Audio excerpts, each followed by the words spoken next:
Okay, we're going to take a look at problem number 5. This is Math 55, Unit 3, and these are practice questions. These will be on questions like these will be on your midterm. So we've got distribution here. On the left side, we're going to distribute the 7 over the 3x minus 1. And on this side, we have negative 7x minus 8. So we'll worry about that after we've done the distribution. So, distributing the 7 over the 3x and the negative 1, 7 times 3x, we get 21x. And then negative 1 times 7 is negative 7. And that's going to be equal to negative 7x minus 8. Okay, so now that we have simplified or expanded this expression, we can focus on isolating x, and so we're going to combine like terms. Combine like terms. And if you search for that, use that phrase and search it at Khan, you'll find math problems you can practice this, combining like terms. All right, so let's get a different color. And let's get all the x's on the same side. I'm going to add 7x to both sides. And so negative 7x and positive 7x will cancel each other out. And 21x plus 7 more x's will give you 28x minus 7. And that should be equal to negative 8. Okay. So what's our next step?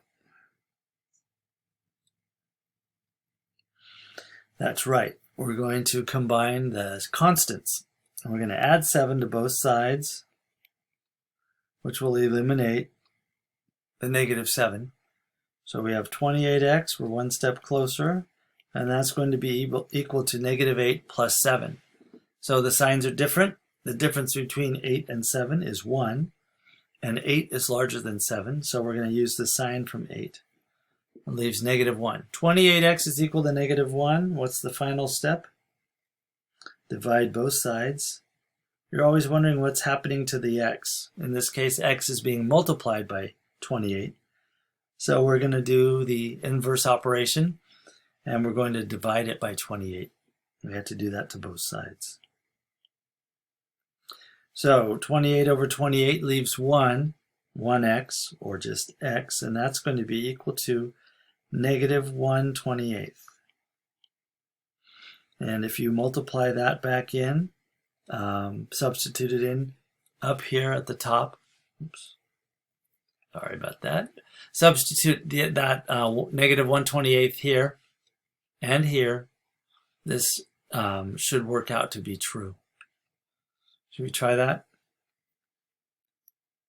Let's see.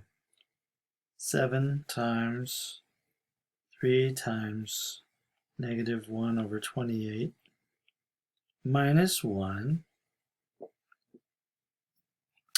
is equal to negative 7 times negative 1 over 28 minus 8. Does that even seem possible? All right, so 7, let's do what's inside the parentheses first. So 3 times negative 1 over 28 is negative 3/28 minus 1. Well, that's what we have going on. We went inside the parentheses and did multiplication first, and now we can subtract it. So negative 1, we need, we have two fractions. Got to put that 1 over 28. So we can put negative 1 over 1, and then we have to multiply the top and the bottom by 28. And this is a good case where you want to have the negative sign on the numerator. Anyway, we'll get negative 28 over 28. And then we can subtract those. Negative 3 over 28. And we've got, so we're subtracting 28 over 28. And that's going to be equal to negative 31 over 28. And then we're going to multiply that by this 7, right? So 7 times negative 31 will give you negative 200. and 17 over 28.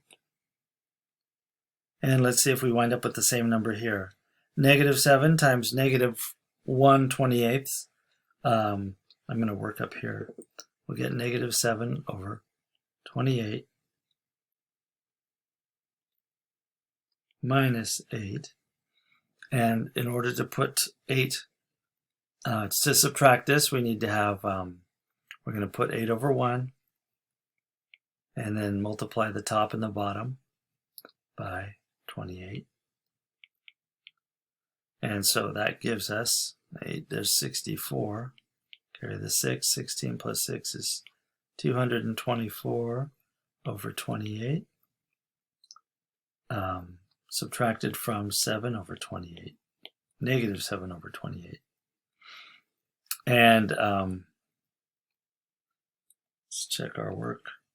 All right, so I did make a mistake here. It should be positive. Negative 7 times negative 1/28 would give you positive. Transcription error. Okay, so be careful about those when you're testing. So we have 224 over 28 negative and positive 7 over 28. So we have different signs, right? So we're going to take the difference between the two numbers, and lo and behold, it's 217, and the negative sign is on the larger number. So we get that over 28. So that was indeed the answer. Anyway, when you're taking a test, you won't have time to go back and check this way usually. So do all of your steps very carefully and try to break them out and write them neatly. And then when you do this assignment for me, you should have a worksheet that looks like this that you can turn in through Canvas. Let me know if you have questions. I'm here to help.